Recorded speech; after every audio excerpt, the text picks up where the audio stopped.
All right, one more time. Hello, everybody. All right. Great, great. My name is Dr. Lawrence Bryant, and I will be your moderator for today. How's that? Is that okay? Listen, it is a Saturday morning. It is overcast. But you all stop everything that you were doing to come and be with us to talk about mental health issues. So before we get started, before we do anything else, I want you all to give yourselves a resounding round of applause. So I can hear it. Okay. So again, my name is Dr. Lawrence Bryant. I am faculty here at Kennesaw State University. I also am faculty online for Capella University. I'm also a respiratory therapist, so I wear like 3 different hats. But I'm glad to do that. This session will be twofold. First, we're going to be talking about substance use and opioids. The second part of this will be trauma and coping. And we also will have 6 different speakers. If you have any questions, you may ask it through the microphone, or if you prefer anonymity, you can write it down on note cards, okay?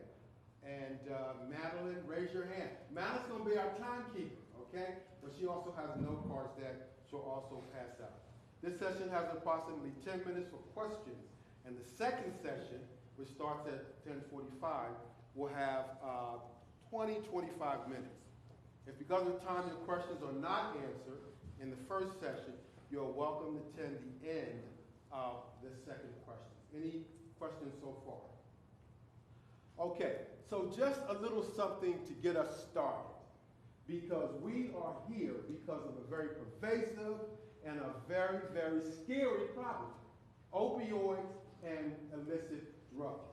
So one of the numbers that I'd like you to just have etched in your minds is 48.5.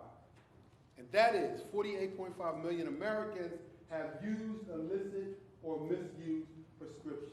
We're going to examine that. We're going to talk about that. We're going to talk, have some personal stories so that we can bring into focus the real life stories of people who have lived through the horrors of addiction.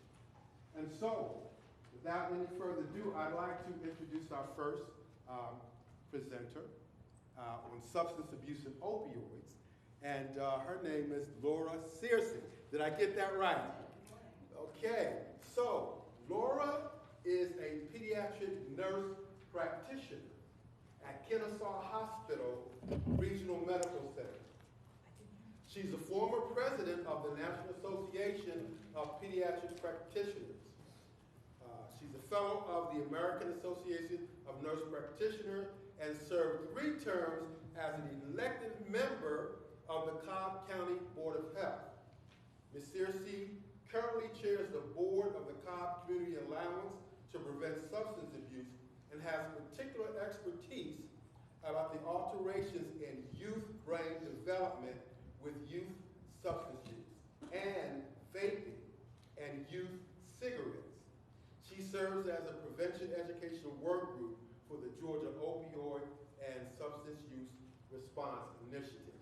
That's a whole lot. Great talent here. Let's give her a hand.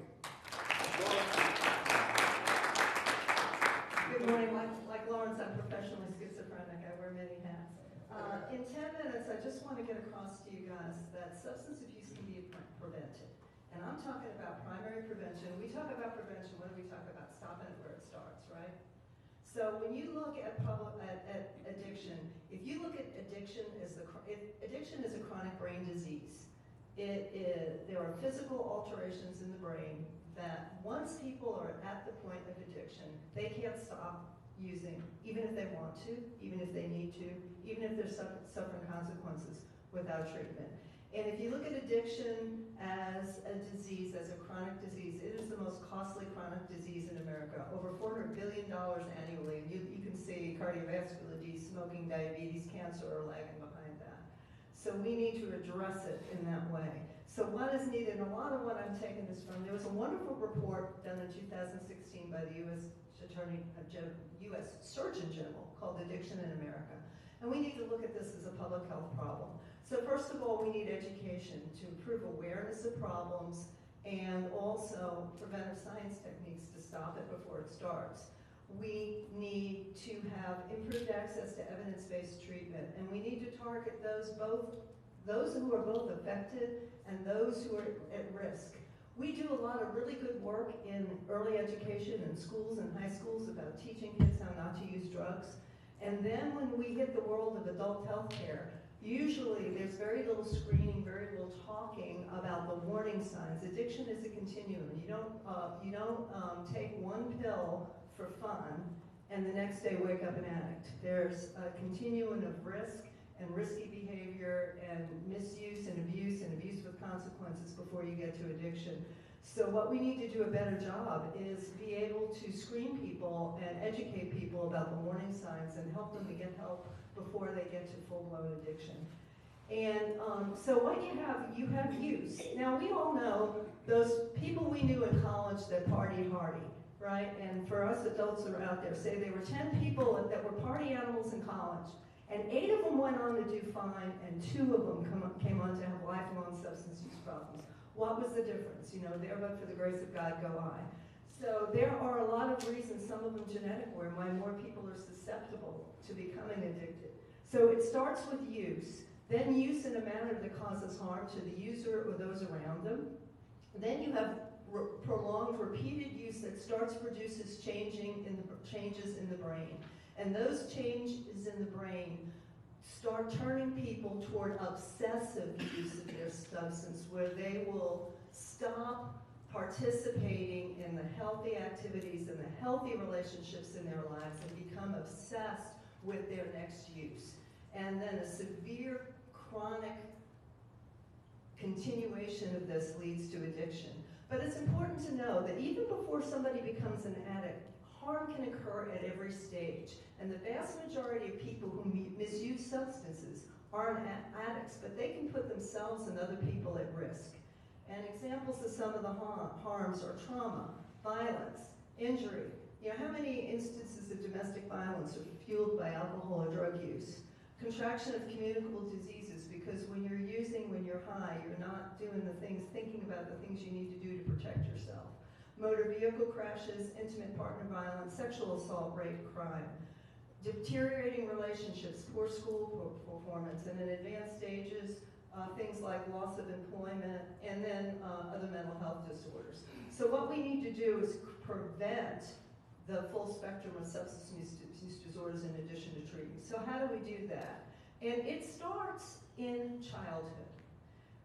When the brain is rapidly developing between the ages of 10 and 25, and the brain develops from the back to the front, the teenage brain has often been likened to a car that has a well-developed accelerator and a faulty brake, because the critical thinking, impulse control, being able to project future consequences to what I do today, that doesn't happen until later on in that development period. And any activity that produces pleasure, and drugs create a bigger surge of dopamine, the brain's pleasure drug. And everybody goes, oh, that felt great, I want to do it again. But because the risk and reward and the dopamine and the pleasure centers of the brain are in development, use of any substance with addictive potential by youth before their brains have fully developed is extremely risky, and that use increases the risk of addiction in the future. And it doesn't matter. Yet we are talking a lot, and we should be, about the opioid epidemic we have in the United States, but we don't have just an opioid epidemic in the United States. We have an addiction epidemic in the United States. And it doesn't matter whether you catch the flu at the office, at the airplane, at home, or at school. You got the flu. It doesn't matter if your path to addiction starts with tobacco, alcohol, prescription drugs, meth, cocaine. It doesn't matter, because at the end of the day, it's the same brain disease, it's the same obsessive use, and the same heartbreaking consequences for both those affected and their families. So, the important thing I want you to take away from this is that 9 out of 10 people with substance problems started using before the age of 18. Now, I'm not trying to tell you that every kid that lights up a cigarette or has a beer in the backyard or smokes a joint is going to become an addict. But we do know out of those who develop lifelong addiction problems requiring lifelong recovery, 9 out of 10 of those folks started using by the age of 18. And the majority of that use is early. It's 13 to 16, some as young as 8 and 10. And the earlier use starts, the higher the risk and the higher the chance that normal brain development is going to be altered. Now, so what we need to do is we really need to work on primary prevention, stopping it before it starts. The adults in the community need to understand that alcohol, can't take a harm reduction approach to substances. There aren't better substances or worse substances for a child to use. Any substance can cause the brain alterations that can lead to addiction. So we need to educate our adults in the community that it's not okay to provide alcohol to kids, to have underage drinking parties at home and collect the keys, because you're not keeping your kids safe. You may keep them off the roads that night, but you're setting them up for that whole category of harms that I just described when they're not at your home. And the same with nicotine and vaping. We have now electronic forms of nicotine, and people say, oh yeah, this is a good age to stop smoking. But for adults that either are unable or unwilling to kick their nicotine habit, is it a good idea for a kid that's never used nicotine before to start using nicotine in any form? And I've had people tell me, well, all kids are going to smoke, all kids are going to drink, at least it's not opioids. Well, the actual story is the majority of our kids are making good decisions. The majority of our kids understand that to reach their full potential and to be healthy all their lives, they need to stay substance free. So we need to educate the adults in our community that it's not okay for kids to use. And we need to have a bigger investment in prevention. In this country, we spend over $13 billion a year on drug interdiction, over $12.5 billion on treatment, and less than $1.5 billion on prevention. So a bigger investment in prevention. And the message I want to leave you with is adolescents most often use substances for the first time in June and July during the summer.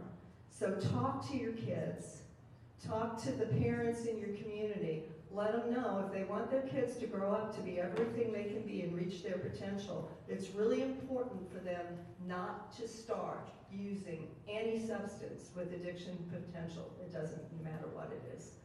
And so thank you very much for your attention.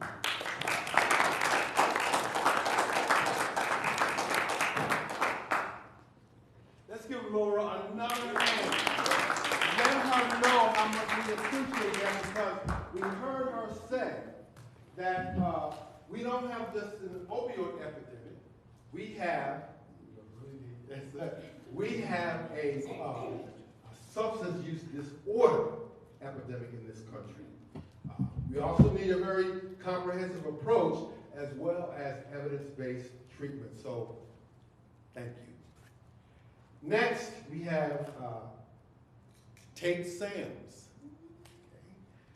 Tate Sams is the new business development coordinator for Blue Ridge Mountain Recovery Center. Tate previously struggled with substance abuse and knows the toll it can take on a person and their family. As a former Blue Ridge client himself, Tate has a unique insight into the client experience at Blue Ridge and the importance of a solid foundation in recovery. Tate studied business management at the University of Alabama and has a variety of experience from roles such as recovery coach, admissions director, aftercare director, and so much more. Tate is active in the local recovery community, including Cobb Community Alliance to Prevent Substance Abuse, and finds absolute joy in seeing people recover from substance use. Come on, let's give Tate a round. Oh, yeah.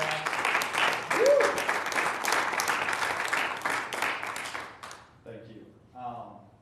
name's Tate. I'm the business development representative for Blue Ridge Mountain Recovery Center. I'm also a person who is in long-term recovery from heroin addiction. I think it's important to start off, and whenever I do speak, I love to tell people that there's no reason why I'm a heroin addict. My parents who are here today. How long have you guys been married? I should probably ask mom. 33 years. 33 years. My parents have been together for 33 years. I've never seen them fight. I grew up in Alpharetta, which isn't exactly like a tough place to grow up in, I grew up like playing sports, never wanted for anything. So like this, there's no reason why that like I should be a heroin addict, right? But I am. It just kind of happened. I grew up knowing that drugs were bad. I grew up going to health class and people telling me like the horror stories of drugs and alcohol and what that would bring upon in my life. And I knew that kind of stuff. And yet I still became an addict. Throughout my life, and I don't know what it was, but there was always this like feeling of like I will never be good enough. That was like the underlying like root of like why I love using drugs and alcohol, and there's no reason why I should have ever felt that way, right? I had a lot of friends. I was decent at sports. I made decent grades, but like there was just something that just always said like, dude, you'll never be good enough, And I don't know what that is, and I feel like a lot of that today is, society looks at this as like a substance abuse problem. Like we have an addiction problem in the United States, and really like I don't look at it like that. We have a society problem today with social media and like the lack of community and the lack of things that like really matter in life,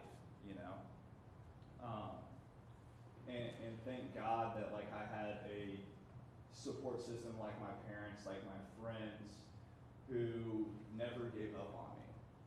I don't know if I would be here today if it weren't for people like my parents in my life, like my friends, that no matter how many times I let people down, no matter how many times I relapsed, no matter how many times I stole, no matter how many times I hurt the people that I love the most, like they never gave up on me.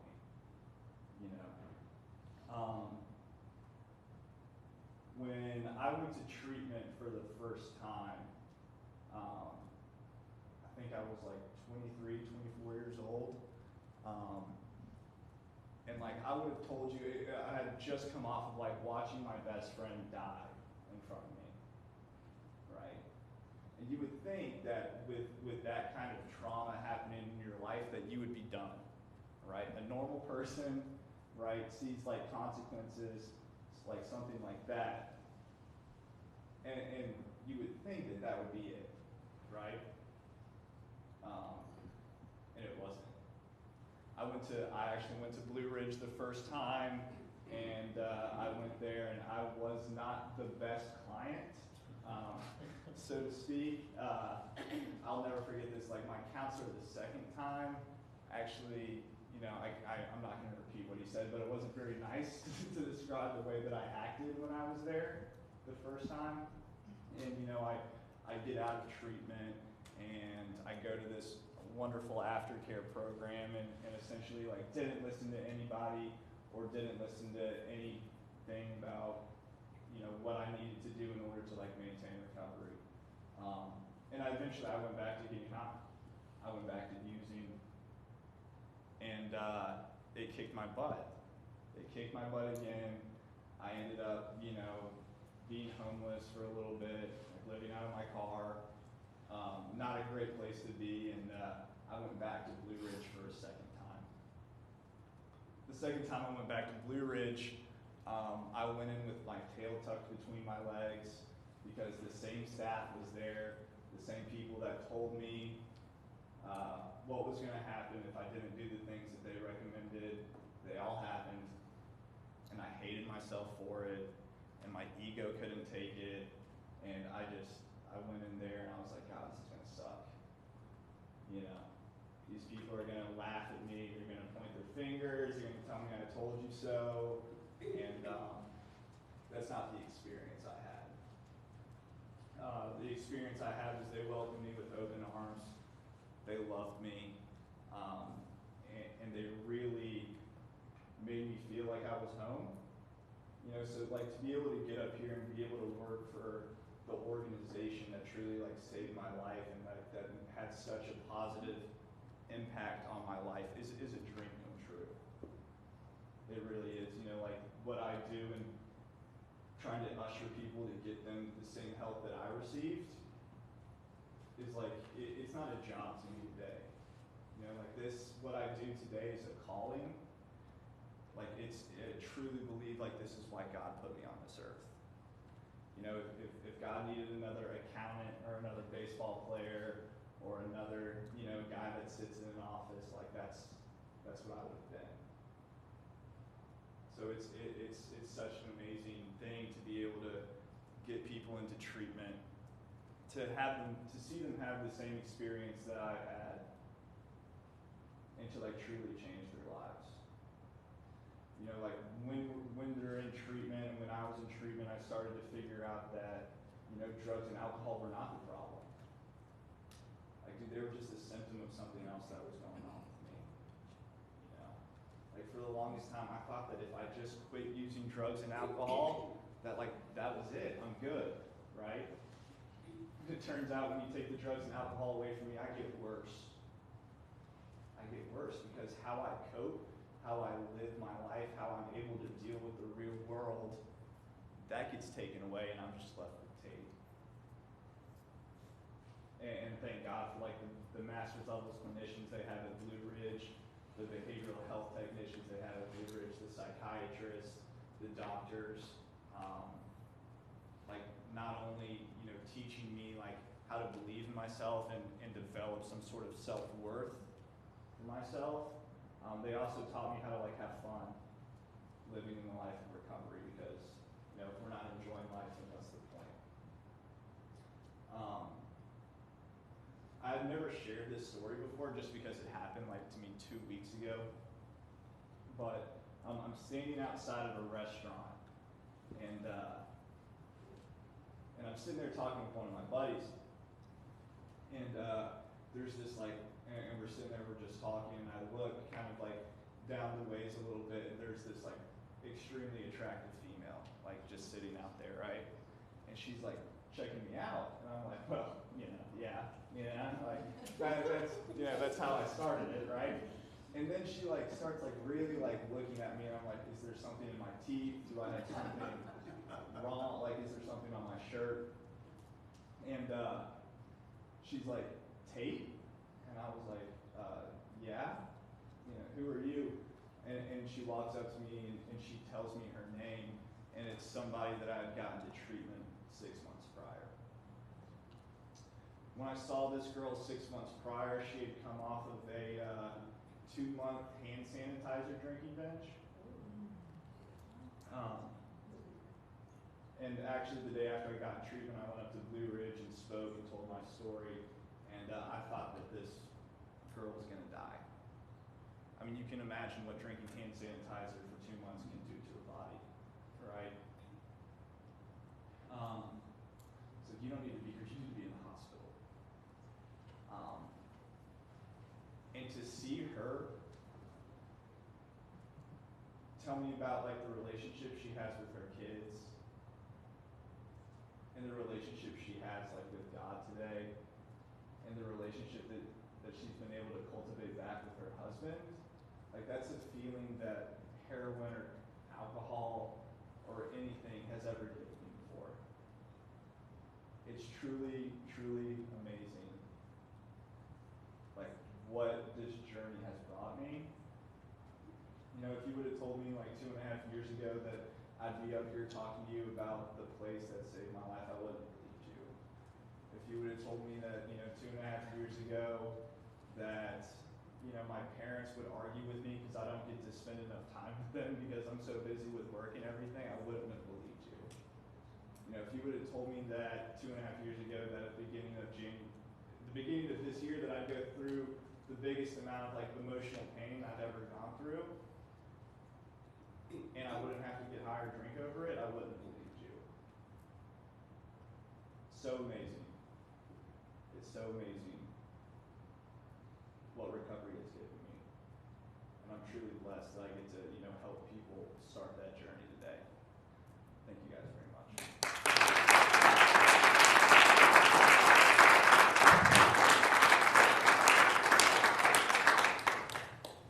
That was powerful now, wasn't it? Let's give Tate another. There's something about seeing someone live in front of you who has such a powerful testimony, and there's just nothing else like it. You can look at all the didactic, the statistics, and all of that, but to see someone who's going through it and come out on the other side, powerful person, powerful message. We heard you say that what's important is a support system, and this is a family disease.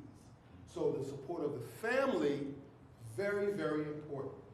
You also said very clearly, and I heard it, it reverberated around this entire room, that love conquers all, right?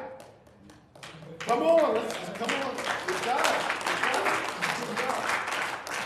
And last but not least, it's nothing wrong with having a little bit of fun. That's right. And recovery allows you to do. Look at that smile on his face. Okay. All right. So moving right on along. Next we have Mr. Travis Gore. Did I say that right? Gore. And Travis will be speaking on behalf of Kennesaw State University's Collegiate Recovery Program. We have a phenomenal recovery program right here at Kennesaw State University. Travis will be talking about that a little bit. He's also the president of the Collegiate Recovery Program. And last but not least, Travis is a junior right here at KSU. Give him a hand, Travis.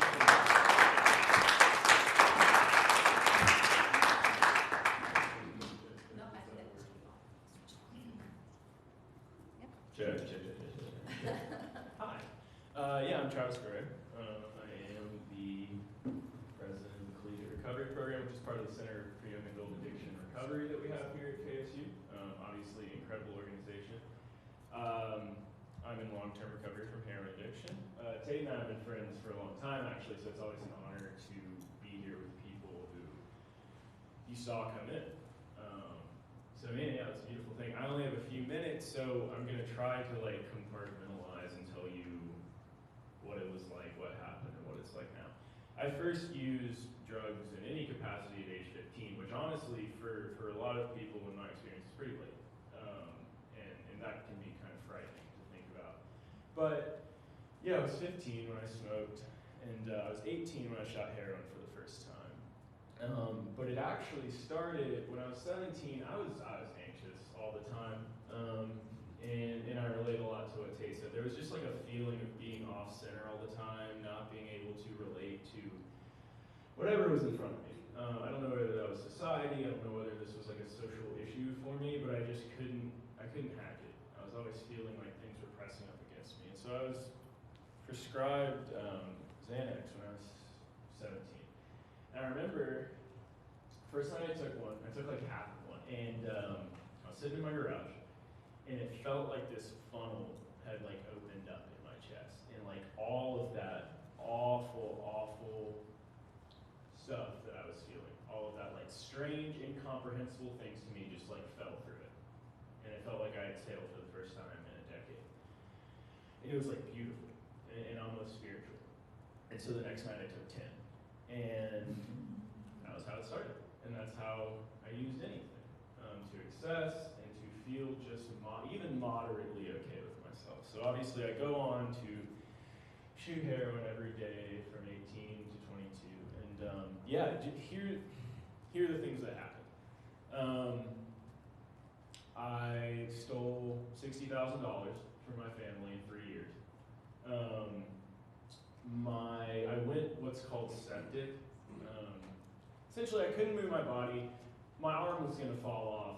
It didn't, incidentally, but it was going to, and I didn't go to the hospital because I didn't want my parents to find out what I was doing. So I almost died. And even more than that, I'm just waiting in parking lots for 8 hours a day for someone who's not going to show up so that I'm not sick anymore.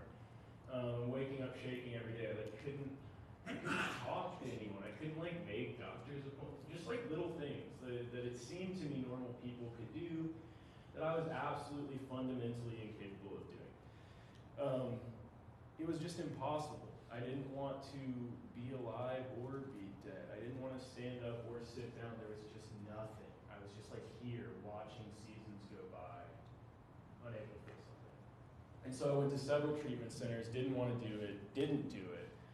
And eventually I found a 12-step fellowship, and it's very important that I say I am not a spokesperson for any 12-step fellowship, but it is the main part of my recovery, so I have to mention it. And so I found that, and I found a community of people who could get through to me in a way that nobody else could, who could get through to me in a way that was on a common ground and was based in compassion. There was no judgment, because we've all been through the same thing. And so what I have today, of course, yeah, so I've gotten my car back, and I've got relationships with my family, and I've got a good job. But that's not what it's about.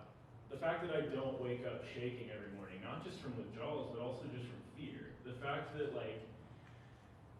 I realize these things about myself that I wouldn't have occurred to me. When I came in, people talked about peace and serenity, and it's not that I hated these words, they just meant nothing to me. I had absolutely no reference point for what that would even look like or feel like.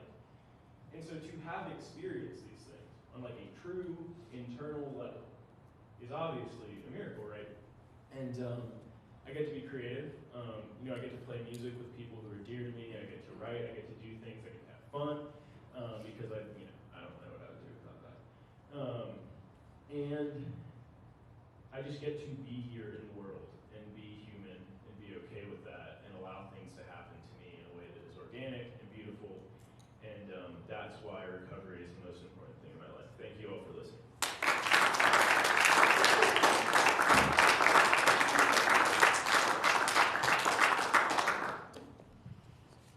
Thank you, Travis. Let's give him another hand.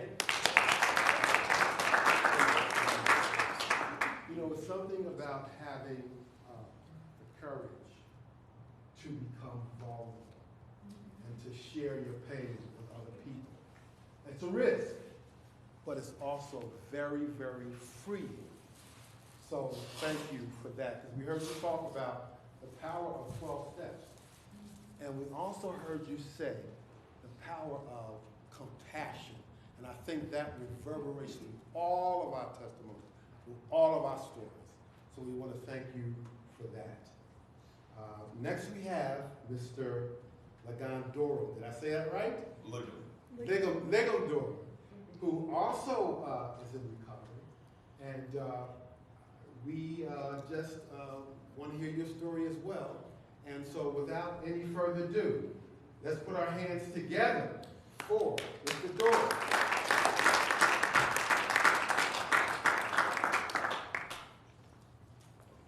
I guess it's still morning. I get started early in the mornings. I have as many as 50 clients that live in the forest, and I'm their caretaker. So there's always plenty of time to get started early. If you don't get started early, you probably won't know who they are when you find them. I've lost 35 over the last 10 years. I think John said we've lost 86. 85.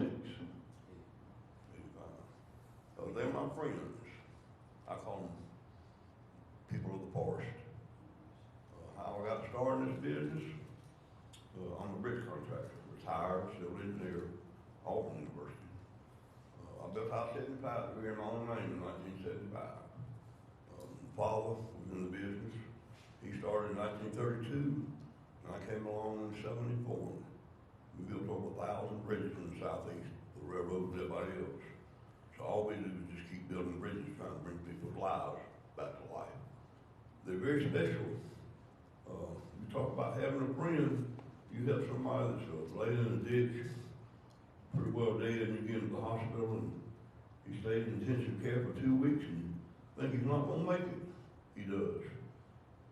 Survival, our survival skills, our inbred, inborn drive to survive just blows my mind. I tell them all, if you stay out here 5 years, you're gonna be dead. If I can get you out in 3, I got a chance. But I actually don't think they're gonna make it sometime. But a man just falls down last February, very cold. He freezes to death. Kennesaw brought him back. He's back out in the woods now, is what upsets me so. But the reason they go back is that's the only life they have. That's the only place they can go and have friends and do what they do. And believe you me, there's plenty of alcohol and drugs. And the sad part is females that live out there that are really the chattel. We lost 2 this past winter. And it wasn't the weather, it's just a combination of alcohol and crack cocaine. And they're no longer human beings. I call them bobbleheads. It's not a pretty sight. They live out there 24/7. And I certainly want to see anybody and everybody get involved to get these people alive. Because they don't have one. And I can talk to you all day about them. I'll tell you about a couple. Sue Faye's been gone. She got rolled by a train. She's done a life sentence for 15 years. Got out. She's a cowgirl with my mom. And she moved to the camps around 2000. And she was the queen of the camp. She cooked for them. She got food for them. She kept them. When I say they camp, it's really more like a house than it is a tent. They have beds in them, and they have a tent city, really. Not anymore, but the years they did. She had developed hepatitis C, and her liver was very bad. When your liver goes, it doesn't take much alcohol to get you drunk. So she promised me and another guy that she would go into full-time treatment. She had to make one more trip to the bottom. This bottom is the location on the tracks. To make it short, she drank 1 beer, got inebriated, walked back to where a campsite used to be, and the train ran over and killed her. So we have a big stone in the woods with her name on it to memorialize Sue Faye. I can tell you about people like that all the time, but the really sad ones is when they're young. We lost one this winter named Kelly. She had children that had just barely grown, but the police actually found her wrapped up in a blanket down behind McDonald's, what we call Hobo Central. So I won't wear y'all out. I would like to say what I know about drugs. My right foot was torn off by a steel beam when I was a young man. I looked down and said, well, I guess I just won't have a foot. But it stuck away in the mud, and I went over there and got it and put it back, and they saved it. So I still have 2 steel pins holding my right leg in, but you can imagine how much morphine I took to survive that wound. Just this past year, the nerves have regenerated after 40-something years. So I can walk like a normal person. I appreciate your time. If you want to know how to help somebody, just contact John or any of the churches on the square. We all work together to try to take care of our brothers and sisters. Thank you.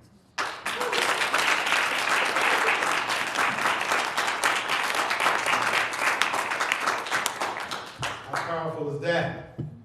Another hand. We need another hand.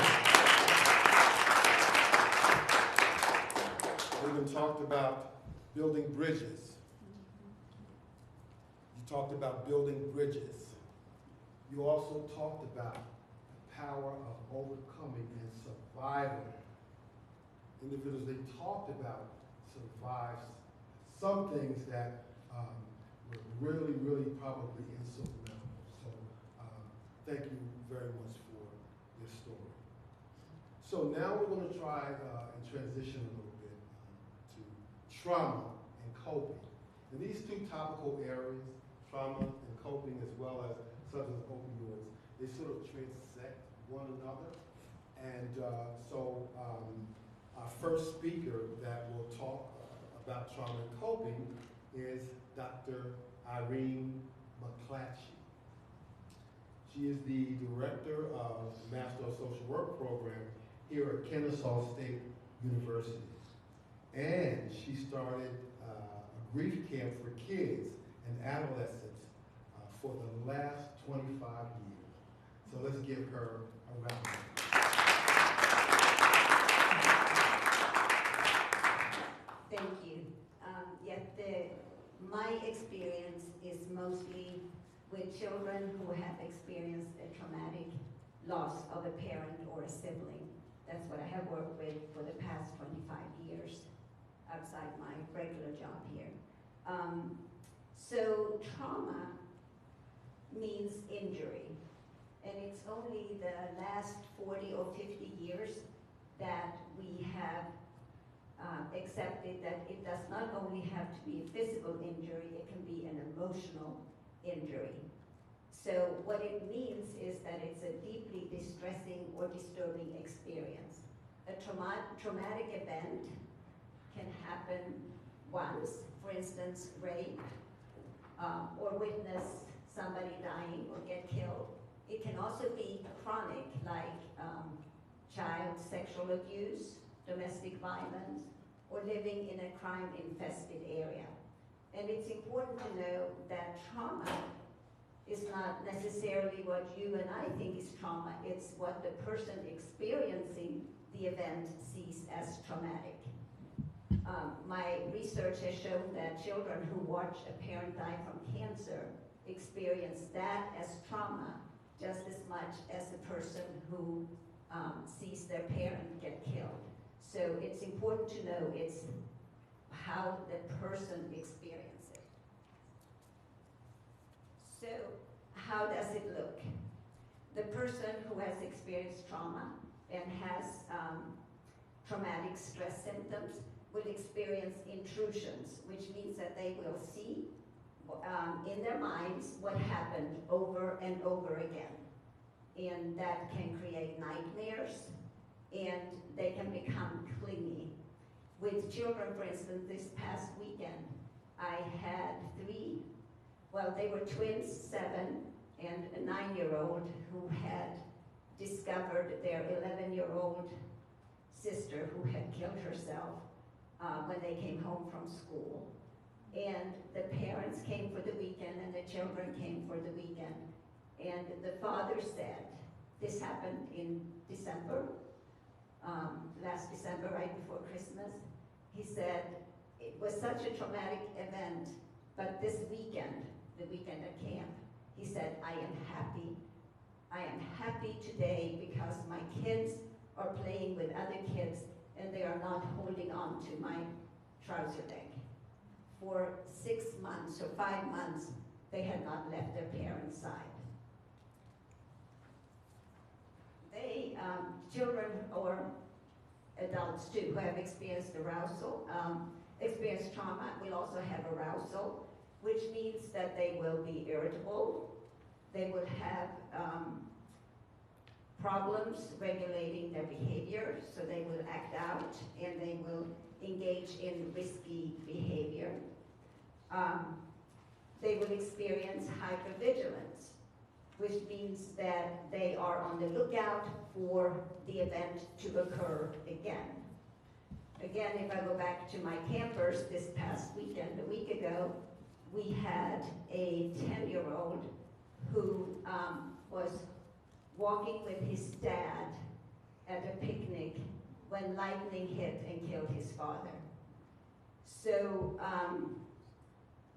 he was very nervous when the rain started falling last week.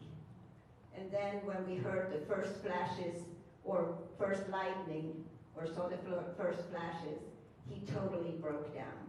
So that, for him, he was expecting something bad to happen right again.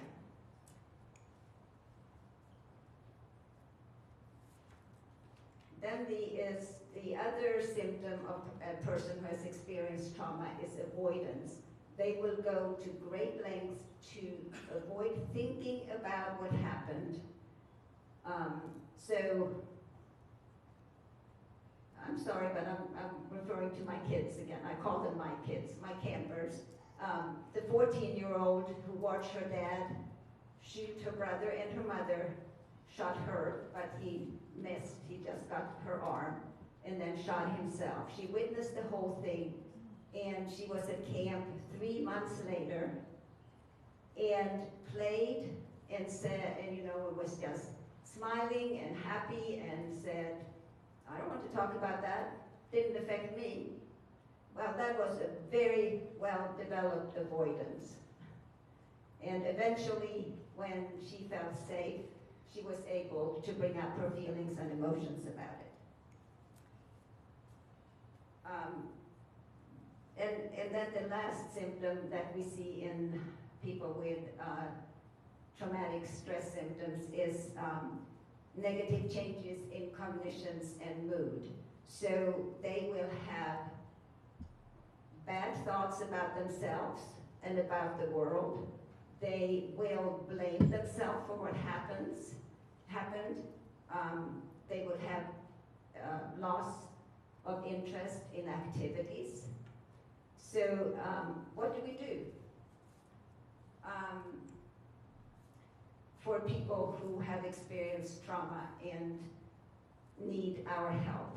Well, they need coping skills, and that's where I would start.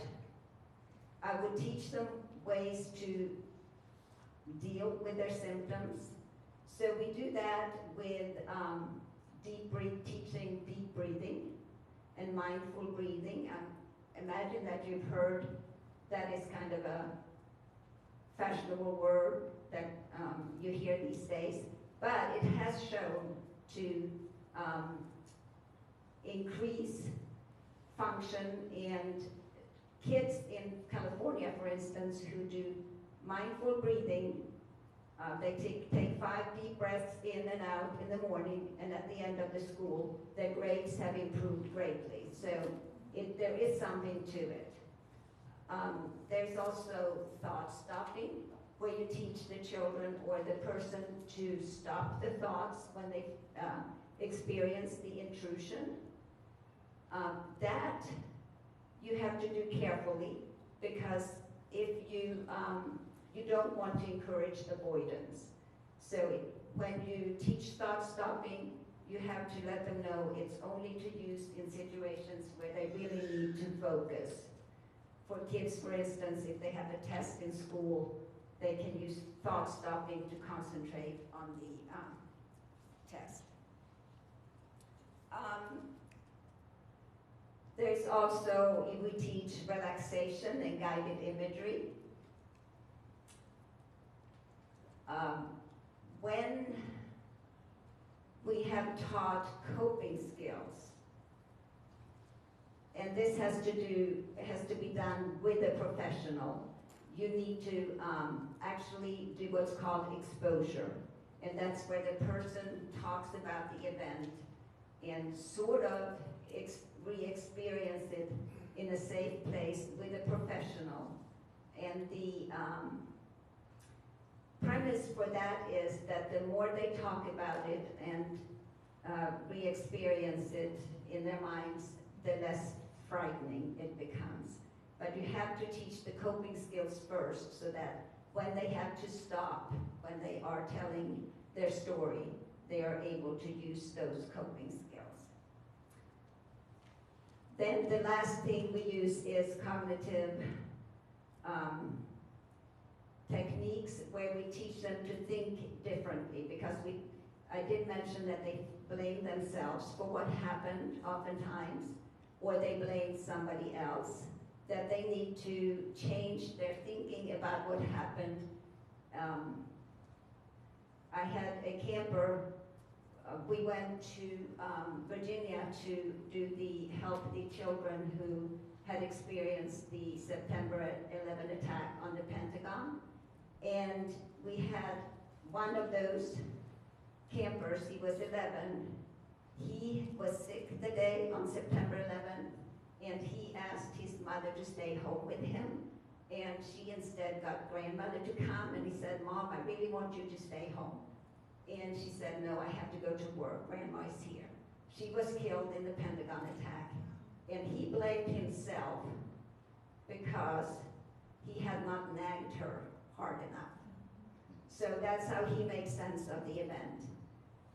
But so in the cognitive interventions, we talk about how he needs to, whose fault was it? It was not his fault, it were the terrorists who flew the plane into the building. And that takes some work, but those are the interventions we do for trauma.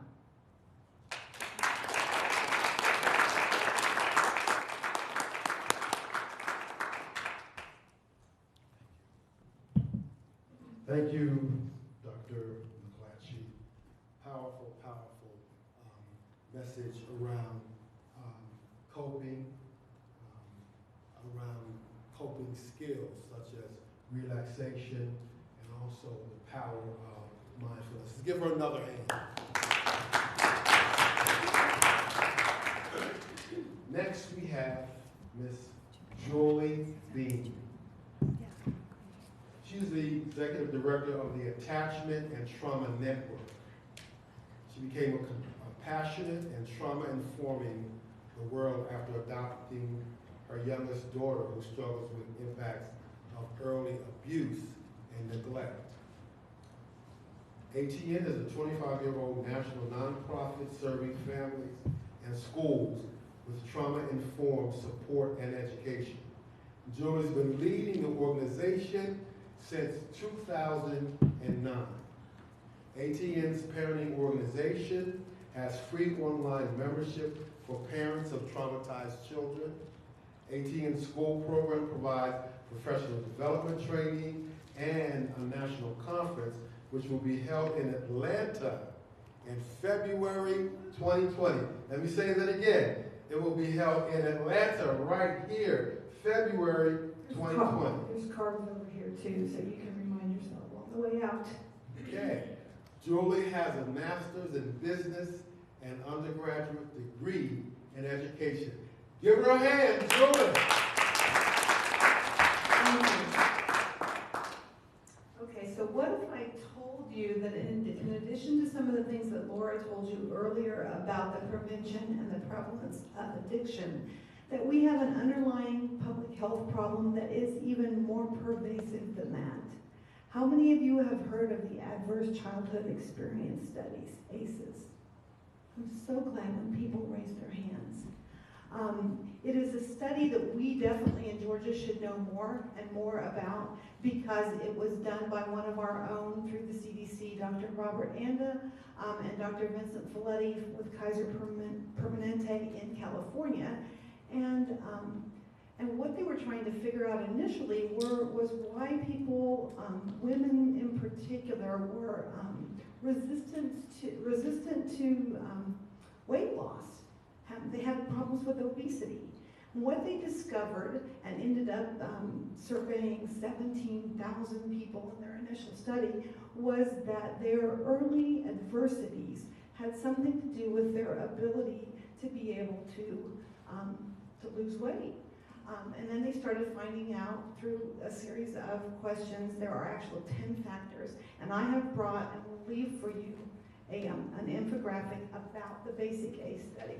There are 10 factors, and they all fall into categories of abuse, neglect, household dysfunction, such as witnessing domestic violence or substance abuse.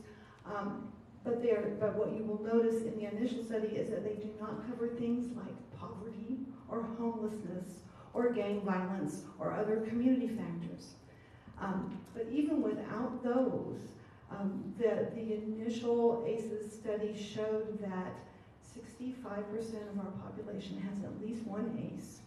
And if you get to where you can say, yes, this happened to me as a child, to the tune of 4 or more ACEs, your risk factor for things such as substance abuse, being a domestic violence perpetrator, getting arrested, are significantly higher.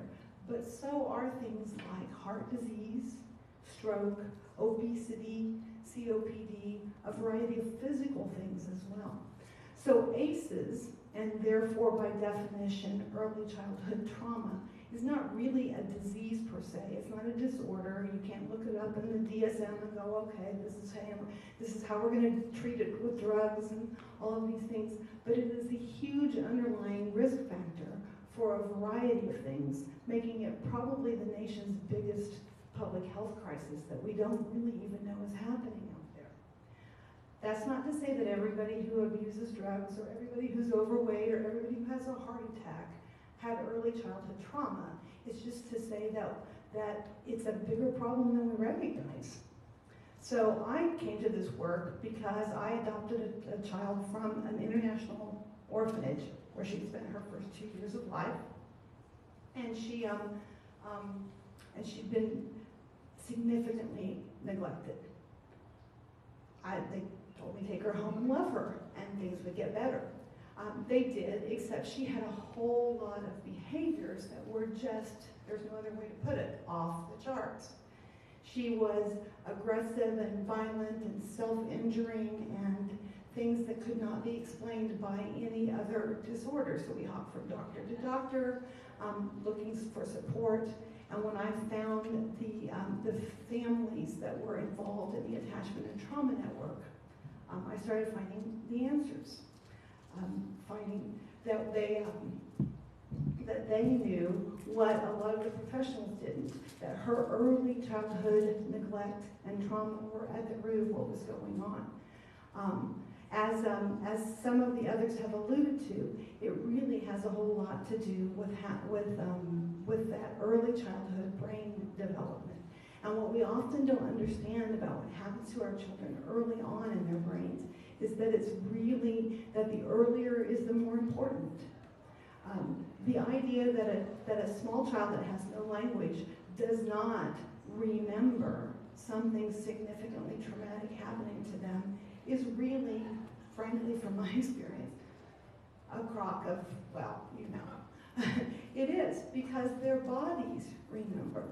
And it's even harder to get to resolve, to heal, to grow from some early event, or in many children's cases, chronic events, because we have children going home to poor situations all of the time, where maybe they are in a gang violence situation in their neighborhood. Maybe they're going home to an empty home. Maybe they're going home to a parent that does have an addiction problem that is sometimes there and supportive and sometimes not able to do that. And so their brains are learning that this is what normal is, that I have to survive on my own. And it's not even logical things that they can explain to you. So you say, well, what's going on? And they don't have the language to access what's going on. In our organization, we talk about that being that their thermostat is set differently than everybody else's thermostat, right? That they have, that their fight, flight, or freeze response is right at the tip of their brain all of the time, getting ready to flip. So from ATN's perspective, we think that this is the piece of knowledge that you really need to know is about the impact of ACEs. Our two main programs, one is to help parents, and it has been primarily the foster and adoptive community that have come to us for that help, to help them learn how to parent in a more trauma-informed, therapeutic way. The second program that started about 5 years ago that we're really happy about is the schools program. And we have parents who are also educators who have worked in their schools from administrative all the way down to classrooms to help teachers understand. Because what the research tells us about trauma is that it's anecdote. The solution for trauma is resilience and resilience building. And from ATN's standpoint, that's attachment building. That's a connection with one caring human being. So that one caring human being ideally is the initial primary caregiver, is the mom, the dad. But it's not always. We know that. We know how many children do not have that. But they can have the friend, the neighbor, the church member, the teacher, that really makes a difference for them, that makes a connection and builds a relationship. We hear it when we hear adults and teens talk about their struggles and how important it is to have the friends and the relationship.